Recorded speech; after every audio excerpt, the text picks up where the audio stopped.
오늘 저는 여러분과 함께 꺾어진 사람이란 제목으로 은혜의 말씀을 나누고자 합니다. 이 세상에 있는 물건은 대개 꺾어 놓으면 아무 쓸모가 없습니다.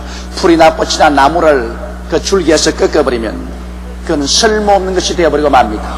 사람들이 만드는 금이나 은이나 동이나 철로 여러가지 기계와 기구를 만들지만 이것도 꺾어 놓으면 아무 소용이 없게 되는 것입니다.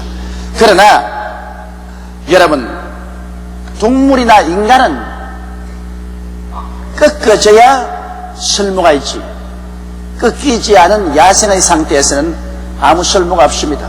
소를 보십시오. 소는 송아지 그대로 두면은 천방지축으로 뛰고 쓸모가 없습니다. 코를 꿰가지고 그 고집을 꺾어야 농사일에 설 수가 있는 것입니다. 말도 마찬가지입니다. 말 그대로 두면은 아무도 말을 탈 수가 없습니다. 말도 그 고집을 꺾어야 그 다음에 사람들이 탈 수도 있고 물건을 실을 수도 있습니다. 이처럼 여러분, 사람도 꺾임을 받아야 되는 것입니다. 사람도 이 세상에 태어난 이후로 끊임없이 그 생활을 통해서 교육을 받고 꺾임을 받고 그래서 온전한 사람이 되어서 함께 대화하고 사회생활을 할 수 있는 인간이 되는 것입니다. 하나님께서는 꺾이지 않은 인간은 결코 사용치 않으십니다. 하나님이 사용하고자 하는 사람은 그 누구를 불구하고 하나님께서는 맹렬하게 달라들어서 꺾습니다. 하나님이 사람을 꺾을 때 사람이 아무리 그것을 피하려고 해도 피할 수 없습니다. 꺾인 사람만이 하나님이 사용할 수가 있습니다. 왜냐하면 에덴 동산에서 하나님을 반역하고 독립을 선포하고 떠나가버린 인간은 꺾이지 않고는 절대로 그 인본주의, 자기 중심주의를 저버리고 자기 주체적인 사상을 저버리고 하나님께로 나오지 않기 때문인 것입니다. 그러므로 오늘 이 시간에 하나님께서는 어떻게 사람을 꺾어서 사용하시는지 우리 잠시 알아보자는 것입니다. 첫째로 크게 인생에 꺾이고 좌절한 아브라함을 우리가 보시기 바랍니다.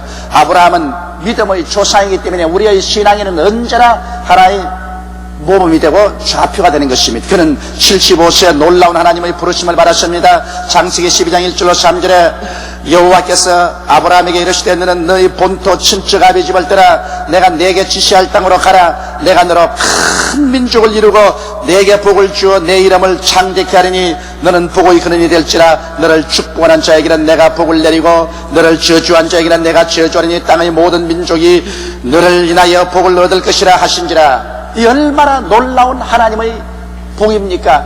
하나님께서는 어마어마하고 찬란한 꿈을 아브라함에게 주었습니다. 그런데 아브라함은 그 하나님의 명령에 대한 순종이 지극히 인본주의적이었습니다. 자기 중심적으로 하나님의 뜻을 순종한 것입니다. 창세기 12장 5절에 보면 아브라함이 그 아내 사레와 조카 롯과 하란에서 모은 모든 소유와 얻은 사람들을 이끌고 가나안 땅으로 가려 떠나서 마침내 가나안 땅에 들어갔더라. 여기 보면 너희 본토를 떠나라고 했는데 여기에는 하란에서 모은 모든 소유를 모두 다 수레에다가 싣고 가시니 본토를 싣고 간 것입니다. 아비 집을 떠나라고 했는데 사람들을 다 이끌고 가시니 아비 집 식구를 하나도 없이 다 이끌고 가셨습니다. 친척을 떠나라고 했는데 조카를 옆에 달고 가셨습니다. 그러므로 아브라함은 하나님께 순종을 하시되 자기 생각대로 순종했지 하나님 생각대로 순종한 것은 아니었습니다. 그러므로 하나님께서는 아브라함을 꺾어야 서실 수가 있지 꺾지 않고는 아브라함은 오히려 하나님을 이용하려고 했지 하나님에게 이용을 당하는, 하나님께 사용을 당하는 그런 인물이 되지를 못했습니다. 그러나 하나님은 벌써 아브라함에게 좌절을 준비해 놓으셨습니다. 창세기 12장 10절에 보면 그는 가나안 땅에 들어가서 깊이 좌절했습니다. 그 땅에 기근이 있으므로 아브라함이 애굽에 우거하리하여 그리로 내려가시니 이는 그 땅에 기근이 심하였더라. 가나안 땅에 가면 젖과 꿀이 흐를 줄 알았는데 그 많은 식구를 데리고 가나안 땅에 들어가 보니 집도 없고 마실 물도 없고 천지에 기근이 다가와서 새빨갛게 다 탔으니 도저히 살아갈 수가 없습니다. 거기에서 아브라함은 크게 좌절했습니다. 내가 하나님의 명령을 쫓아왔는데 왜 이 땅에 오니까 이렇게 기근이 들어서 먹고 살 길이 없는가? 이제 우리는 살기 위해서 애굽으로 날아가야 돼. 끌고 온 짐승은 다 죽고 종들은 다 뿔뿔이 헤어지고 일가 친척은 다 도로 보따리 사고 떠나가고 남은 것은 자기와 자기 처와 롯밖에 남지 않았었습니다. 크게 좌절했었습니다. 그러나 애굽에 내려가서 아브라함은 꺾여버렸습니다. 완전히 아브라함은 꺾인 인생이 되고 말한 것입니다. 왜냐하면 애굽에 내려갈 동안에 애굽 사람이 겁이 나니까 자기 아내를 자기 보고 오빠라고 부르라고 했었습니다. 그리고 자기 아내를 보고 스스로 동생이라고 칭하라고 했는데 아닌 게 아니라 애굽에 내려가니 아브라함의 아내의 이모를 보고 그 소문이 난지라 바로 왕이 데리고 오라 하며 바로 왕의 궁전에 들어갔는데 아브라함이 있는데 여동생을 하므로 바로가 기쁘게 그 사라를 자기 아내로 만들고 말한 것입니다. 그래서 자기 아내를 바로에게 시집을 보내고 난 다음 아내를 시집 보낸 대가로서 밥을 먹고 살게 되었으니 그 좌절함이 어떻게 했습니까? 성경에 보니 이에 바로가 그를 인하여 아브라함을 후대함으로 아브라함이 양과 소와 노비와 암수 나귀와 약대를 얻었더라. 세상에 아내를 바로에게 팔아먹고 그 대가로서 그는 소와 노비와 암수 나귀와 약대를 얻어서 살고 있으니 그 마음의 고통과 괴로움이 보통이었겠습니까? 아브라함은 전적으로 좌절했습니다. 자기가 미웠습니다. 절망했었습니다. 이래서 완전히 깨어지자 하나님은 또다시 아브라함을 부르셔서 그의 아내를 도로 찾게 해주시고 가나안 땅으로 올라가게 만들어주신 것입니다. 일어나고 하나님께서 사용하는 사람은 끊지 않고는 사용하지 않습니다. 여러분 이삭을 보십시오. 이삭은 아브라함이 100세에 난 아들이지만은 그를 모리아산에 데리고 올라가셔 순식간에 아버지가 그를 붙잡아 묶었어요. 아버지 왜 이러십니까? 하나님이 너를 잡아 제물로 데려간다. 그때 이삭의 좌절함이란 말로 다 할 수 없습니다. 지금까지 살아온 인생이 일시에 이제는 죽임을 당하는구나. 그는 크게 꺾였었습니다. 그리고 이삭은 아버지 하나님이 원하시면 나를 제물로 바로소서 꺾인 사람이 되고 난 다음 하나님은 이삭에게 복을 주었습니다. 야곱의 야복강 나루토의 좌절을 보십시오. 야복강 나루토에서 그는 완전히 인생이 좌절되고 꺾일 대로 꺾여버리고 말한 것입니다. 그때로부터 하나님 복을 주셨습니다. 요셉은 13년 동안 수많은 좌절의 길을 걸었습니다. 7살의 형들에게 팔려서 종으로 가고 또 오해를 받아서 감옥에 들어가고 기나긴 13년 동안 종살이와 감옥살이에서 그는 좌절되고 그는 꺾일 대로 꺾여버리고 말았습니다. 그래서 그의 나이 30이 되었을 때 하나님은 그를 부르셔서 애굽의 국무총리로 만들어서 쓸 수가 있는 것입니다. 모세를 보십시오. 위대한 이스라엘의 지도자 모세는 40에 조국을 건지려고 했지만은 그러나 하나님께서는 그를 붙들어서 좌절케 했습니다. 그 쿠데타에 실패를 하게 하고 광야에 나가서 40년의 기나긴 세월 동안에 그는 모든 사람에게 버림받고 아무도 그를 인정하고 환영하지도 않고 목동이 되었어 80이 될 때까지 그는 눈물로 세월을 지냈었습니다. 좌절하고 꺾이고 꺾여서 나중에는 전혀 자기를 신뢰하지 않은 사람이 되고 말한 것입니다. 그럴 때 전폭적으로 하나님을 찾고 하나님을 신뢰하고 하나님이 사용할 수 있는 그릇이 된 것입니다. 이러므로 여러분 우리 하나님께서는 그 누구든지 하나님이 부르시고 택한 사람은 꺾습니다. 꺾이지 않고 하나님께 사용함을 받을 사람은 이 땅에 아무도 없는 것입니다. 하나님은 야생의 인생 그대로는 결코 사용하지 아니하신 것입니다. 적게 사용할 사람은 적게 꺾으시고 많이 사용할 사람은 하나님은 많이 꺾으시는 것입니다. 꺾이는 것은 아프고 괴로운 것입니다. 그러나 꺾임을 체험하지 않은 사람은 하나님의 영광도 체험할 수 없는 것입니다.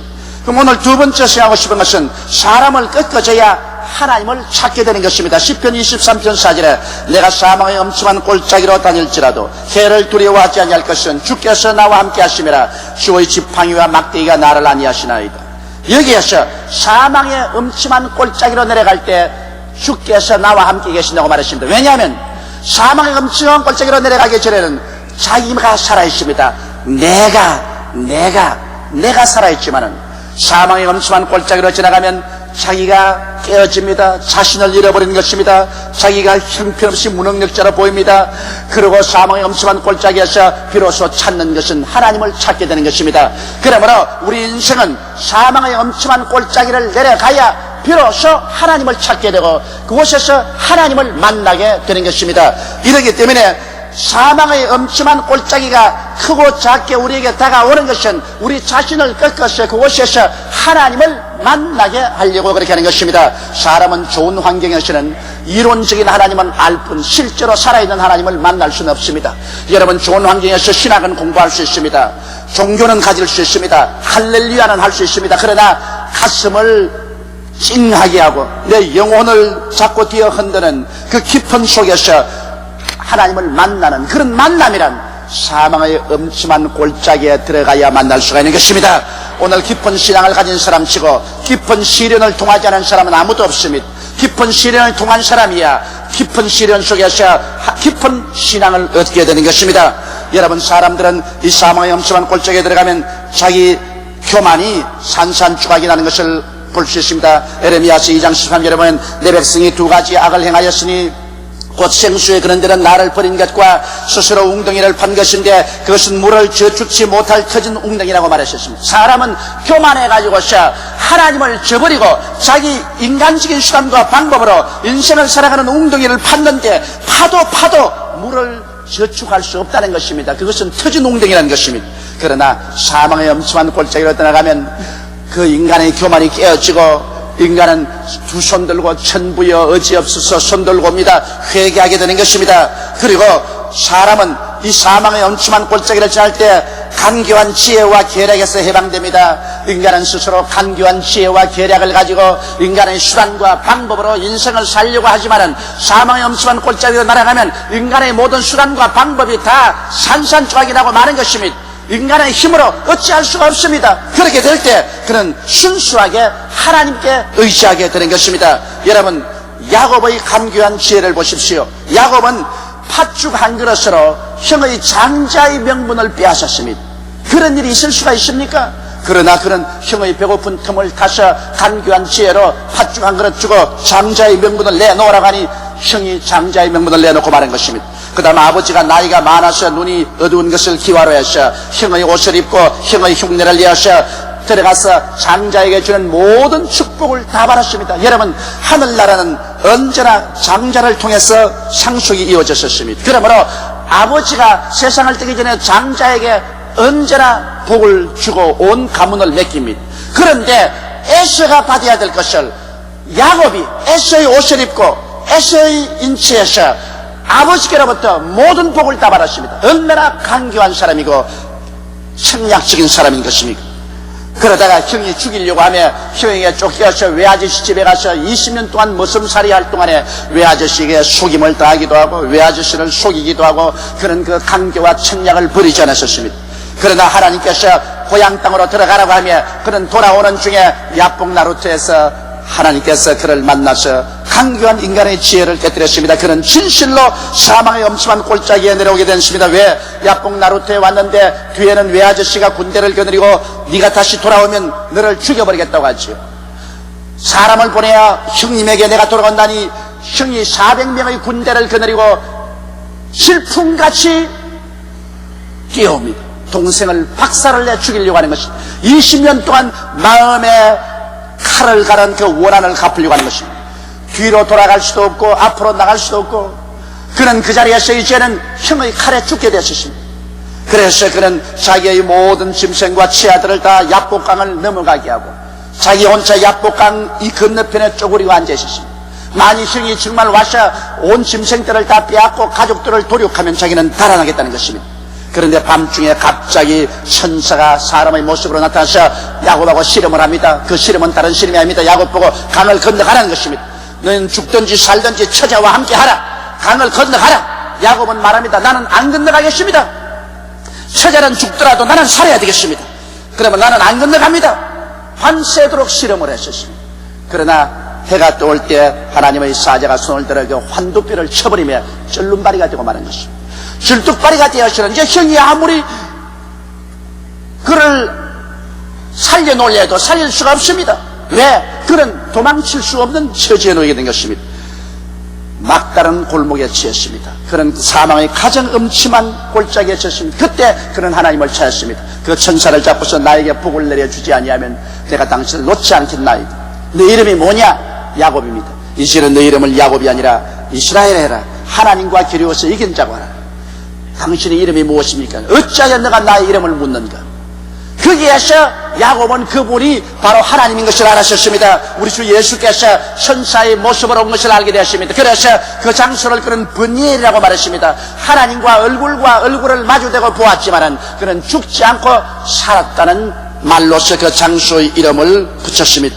그래서 그는 바로 브니엘을 떠나서 올 때 태양이 떠올랐었습니다. 그가 완전히 좌절해서 깨어졌을 때, 그리고 하나님께 항복했을 때 그는 하나님을 만나게 된 것입니다. 사망의 엄청한 골짜기에서 하나님을 만나고 출발하니까 밤은 지나가고 광명한 태양이 떠오르게 했던 것입니다. 사랑하는 성도 여러분, 여러분의 문제의 해답은 하나님을 만나는 데 있는 것입니다. 하나님을 만나면 문제가 해결되는 것입니다. 인간의 수단과 방법으로 문제를 해결하는 것이 아닙니다. 여러분께서 사망의 엄침한 골짜기에 내려가는 것은 인간의 교만과 인간의 수단과 방법을 포기하기 위해서 그렇게 하는 것입니다. 하나님 앞에 완전히 깨어지고 항복해서 하나님을 만나면 여러분 그 자리가 바로 브니엘이 됩니다. 하나님의 얼굴을 만났으나 죽지 아니하였도다. 하나님을 만나고 그 다음에 야복 나루트를 건너가는 야곱에게는 태양이 떠올랐습니다. 비록 그는 절름발이가 되어서 절뚝절뚝하고 빈손 들고 400인의 군대를 거느린 형을 마주쳐 나가지만은 이제는 야곱은 자기 힘으로 살지 않습니다. 이제는 하나님이 책임져 주시는 인생을 살게 된 것입니다. 내가 사망의 엄청한 골짜기로 다닐지라도 해를 두려워하지 아니할 것은 주께서 나와 함께 하심이라. 할렐루야. 하나님을 만나고 하나님과 함께 이제 인생을 살아가는 사람에게는 두려울 것이 없습니다. 왜냐하면 하늘과 땅의 모든 권세를 하나님이 다 가지고 그 사람의 상급이 되어주시고 방패가 되어주시므로 아무도 이 사람을 멸할 수가 없습니다. 여러분, 형이 동생을 죽이려고 질풍같이 뛰어왔지만은 형은 야곱이 쩔뚝거리고 오는데 그만 그 마음에 녹아지고 말한 것입니다. 왜냐하면 하나님이 같이 계셔서 그 형의 마음을 녹여버린 것입니다. 그는 20년 동안 간 칼을 뽑아 던져버리고 뛰어와서 동생과 목을 얼싸안고 통곡을 하고 울고 화해하고 죽이려 온 군대를 동생을 호위하는 군대로 변화시키고 말았던 것입니다. 하나님이 우리와 같이 계시면 아무도 우리를 대적할 수 없는 것입니다. 하나님을 사랑하는 자, 곧 그 뜻대로 부르심을 입은 자들에게는 모든 것이 합력하여 선을 이루는 것이 바로 여기에 있는 것입니다. 깨어져서 하나님을 만나면 모든 것이 합력하여 선이 되어버리고 마는 것입니다. 이러므로 여러분께서 사망의 엄청난 골짜기를 지나갈 때 원망과 불평과 탄식하지 마십시오. 깨어지고 회개하십시오. 그러면 그 자리에서 여러분은 전에 도저히 만나보지 못한 하나님을 만나보게 되는 것입니다. 셋째로 하나님을 만나고 나면 그때부터는 주님의 지팡이와 막대기를 의지해서 살게 되는 것입니다. 진실한 믿음이 생겨나는 것입니다. 옛날과 완전히 다른 사람이 되는 것입니다. 왜냐하면 주님을 만나고 난 다음에는 이제 주님의 참된 지혜가 우리의 마음에 임하는 것입니다.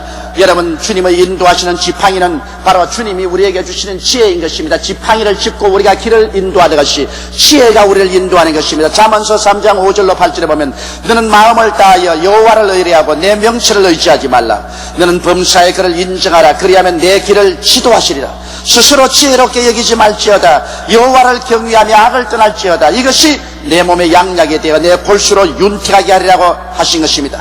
깨어진 사람, 꺾어진 사람은 인간의 꾀로 인생을 살지 아니하고 하나님을 전적으로 의지하고 사는 것입니다. 살든지 죽든지 흥하든지 망하든지 성하든지 쇠하든지 나는 하나님께 의지하고 삽니다. 하나님이 우리의 지혜가 되어버리고 마는 것입니다. 할렐루야. 성경에도 하나님을 경외하는 지혜의 근본이라고 말한 것입니다. 참된 지혜는 하나님의 말씀과 성령의 가르침으로 얻게 되는 것입니다. 잠언서 3장 13절로 26절에 지혜를 얻은 자와 명철을 얻은 자는 복이 있나니 이는 지혜를 얻는 것이 은을 얻는 것보다 낫고 그 이익이 정금보다 나음이라. 지혜는 진주보다 귀하니 너희 사모하는 모든 것으로 이에 비교할 수 없도다. 그 우편에는 장수가 있고 그 좌편수는 부귀가 있나니 그 길은 즐거운 길이요 그 첩경은 다 평강이니라. 지혜는 그 얻는 자에게 생명나무라. 지혜를 가진 자는 복되도다. 여호와께서 지혜로 땅을 세우셨으며 명철로 하늘을 굳게 펴셨고 그 지식으로 해양이 갈라지게 하셨으며 공중에 이슬이 내리게 하셨느니라. 내 아들아, 완전한 지혜와 근신을 지키고 이것들로 내 눈앞에서 떠나지 않게 하라. 그리하면 그것이 내 영혼의 생명이 되며 내 목의 장식이 되리니 내가 내 길을 안전히 행하겠고 내 발이 그치지 아니하겠으며 내가 누울 때 두려워하지 아니하겠고 내가 누운즉 내 잠이 달리로다. 너는 창졸간의 두려움이나 악인의 멸망이 임할 때나 두려워하지 말라. 대저 여호와는 너희 의지할 자이시라. 내 발을 지켜 걸리지 않게 하시리라. 보십시오. 하나님께서 우리에게 지혜를 주시면 하나님께서 이 모든 복을 우리에게 주시는 것입니다. 그 지혜 속에 장수도 있고 부귀도 있습니다. 평안도 있습니다. 영광도 있는 것입니다. 이러므로 우리가 완전히 하나님 앞에 깨어져서 하나님을 만나면 하나님이 여러분 인생의 지혜가 되어주시는 것입니다. 기도하고 믿고 성령 충만과 말씀 충만 속에 하나님의 지혜로 사는 여러분 되시기를 주의 이름으로 축복합니다. 그러면 그 다음엔 하나님께서 이제는 막대기로서 우리를 보여주시는 것입니다. 목자가 막대기를 가지고 있는 것은 막대기는 짐승들이 오면 치고 그리고 가시밭이 있으면 가시밭을 쳐서 길을 열어서 양으로 평안히 가게 하는 것입니다. 하나님은 오늘날도 지혜의 지팡이만 우리에게 주시는 것이 아니라 우리를 지키시는 기적의 막대기를 사용하시는 것입니다. 여러분, 하나님의 기적은 삶의 문제의 해답이 되어 주시는 것입니다. 우리 인생을 살면서 수많은 문제에 부딪힙니다. 그 문제는 인간의 힘으로 해결할 수 없을 때가 많습니다. 그러나 우리가 이제 깨어진 인생이 하나님을 전폭적으로 의지하고 살면은 하나님께서 기도하고 믿을 때 우리 인간으로 상상할 수 없는 수많은 기적이 일어나게 만들어주는 것입니다. 기적은 바로 여러분의 문제의 해답이 되는 것입니다. 믿지 않는 사람은 절망할 수 있지만은 믿는 자는 절망할 수 없는 것은 하나님께서 우리에게 기적을 주시기 때문인 것입니다. 기적이 있으면 문제의 해답이 다가오는 것입니다. 눈에 아무것도 안 보이고 귀에 아무 소리 안 들리고 손에 잡히는 것 없어도 하나님은 우리를 위해서 모든 것을 예비해 놓으신 것입니다. 하나님이 자기를 사랑한 자를 위해서 예비해 놓은 모든 것은 눈으로 보지 못하고 귀로도 듣지 못하고 마음으로도 생각지 못했다는 같으니까 말한 것입니다. 우리가 깨어져서 하나님을 만나면 하나님은 우리 일생을 위해서 예비하십니다. 그리고 하나님 우리를 위해서 기적을 베푸시는 것입니다. 하나님의 기적을 의지하십시오. 그러면 하나님께서 여러분에게 해답을 주시는 것입니다. 성경 고린도후서 4장 17절 10절에 보면 우리가 이 보배를 질그릇에 가졌으니 이는 능력의 심히 큰 것이 하나님께 있고 우리에게 있지 아니함을 알게 하려 함이라. 우리가 사방으로 우겨쌈을 상하여도 쌓이지 아니하며 답답한 일을 당하여도 낙심하지 아니하며 핍박을 받아도 버림받지 아니하며 거꾸로 뜨림을 당하여도 망하지 아니한다고 말하고 있는 것입니다. 왜냐하면 하나님의 기적이 우리 가운데 있기 때문인 것입니다. 우리가 항상 예수 죽인 것을 몸에 짊어지면 예수의 생명도 우리 몸에 나타나게 하려 하심이라. 이러므로 꺾어진 사람은 인간의 능력에 의지하지 않습니다. 그는 오직 하나님의 능력에 의지해서 삽니다. 지극히 크신 하나님의 능력이 우리 질그릇 속에 담겨 있으므로 이 능력이 우리와 같이 하기 때문에 사람들 생각에는 이 사람 둘러싸이면 죽을 것 같으나 쌓이지 아니하며 이 사람 거꾸로 때리면 멸망하거나 멸망하지 아니하고 핍박을 당하면 버림받을 것 같으나 버림받았지 않은 것입니다. 왜? 하나님의 능력이 언제나 인생의 해답을 가져오기 때문에 그 사람은 모든 일에 승리하고 마는 것입니다. 여러분, 하나님은 사람을 사랑하시지만은 이 세상에는 두 가지 종류의 사람이 있습니다. 예수를 믿는 사람과 믿지 않은 사람이 있는 것입니다. 야생의 동물들을 보십시오. 야생의 동물들은 자기 마음대로 삽니다. 자기 가고 싶은 대로 가고 자기 먹고 싶은 대로 먹고 자기 뛰놀고 싶은 대로 놀지만은 그러나 야생의 동물은 언제나 지켜주는 사람이었기 때문에 험한 산 바위 틈사이에 삽니다. 그러나 양이나 염소나 소나 가축들을 보십시오. 이는 사나운 이빨이 없고 사나운 발톱이 없지만은 사나운 뿔이 없지만은 그러나 목자가 있어서 가축은 목자가 돌봐주는 것입니다. 목자가 있기 때문에 그들은 평지에서 삽니다. 푸른 풀밭에 넣고 쉴만한 물가에 가서 물을 마시고 편안히 삽니다. 가축들은 자기 마음대로 살지 않습니다. 길들임을 받아서 목자가 원하는 그 시간에 일어나고 목자가 원하는 그 시간에 잠자고 목자가 원하는 그 길로 갑니다. 가축은 주체적으로 살지 않습니다. 목자의 종 속에서 살고 있습니다. 그러나 가축은 무엇을 먹을까 무엇을 입을까 무엇을 마실까 염려하지 않습니다. 목자가 다 돌봐주는 것입니다. 가축은 목자가 지켜주는 것입니다. 이처럼 여러분과 저는 목자 없는 야생의 인생이 아닙니다. 자기 마음대로 사는 인간이 아닙니다. 우리는 우리의 목자장 되시는 예수 그리스도와 아버지께로 돌아온 사람들인 것입니다. 그러므로 우리 영혼의 목자이시는 우리 아버지와 예수 그리스도는 여러분 우리를 책임져 주시는 것입니다. 우리의 무엇을 먹을까, 무엇을 입을까, 무엇을 마실까를 책임져 주시며 우리를 사나운 짐승에서 보호해주는 책임을 지고 계시는 것입니다. 우리는 목자가 있는 양들이 되어 있는 것입니다.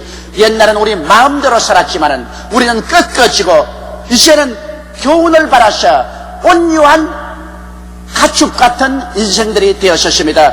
목자를 우리는 믿고 신뢰하고 순종하고 따라가는 이와 같은 사람이 되었을 때 목자는 우리를 책임져 주시는 것입니다. 여러분과 나는 이 세상에 있지 할 것 없이 버림받은 사람들이 아닙니다. 하늘과 땅과 세계와 그 가운데 모든 것을 지으신 하나님께서 여러분을 책임져 주시는 것입니다. 이제는 하나님께 전폭적으로 의지하고 하나님과 함께 사는 인생이 되시기를 주의 이름으로 축원합니다. 꺾어진 인생은 완전히 하나님께 의지하는 인생이 되는 것입니다. 우리 다 같이 고개 숙여 기도드리겠습니다. 전능하시고 거룩하신 아버지 하나님, 옛날에는 우리 마음대로 살았습니다. 우리 마음대로 행하고 우리 마음대로 처신했었습니다. 그럴 때는 우리가 모든 일을 스스로 책임지고 스스로 노력해서 살 수밖에 없었습니다. 그러나 하나님이 우리를 부르시고 난 다음에 하나님께 전폭적으로 믿고 순종할 수 있도록 우리를 꺾어주신 것을 감사합니다. 전능무수부지하신 하나님께서 오른손을 붙잡고 이끌어주는 삶을 살게 됨을 생각할 때 감사하옵나이다. 이제 우리들은 아버지 하나님을 믿고 살게 도와주시옵시고 문제가 생기면 뜨겁게 기도하여 해답받는 우리들이 되게 도와주시옵시고 하나님의 지혜와 하나님의 능력을 의지해서 사는 우리들이 되게 도와주시옵소서. 인본주의를 완전히 버리게 도와주시옵시고 신본주의로 살게 도와주시옵시고 자기 주체로 살지 않고 하나님 주체로 살게 도와주시옵시고 하나님을 영화롭게 하기 위해서 사는 우리들이 다 되게 도와주시옵소서. 우리 주 예수님 이름으로 기도드리옵나이다. 아멘.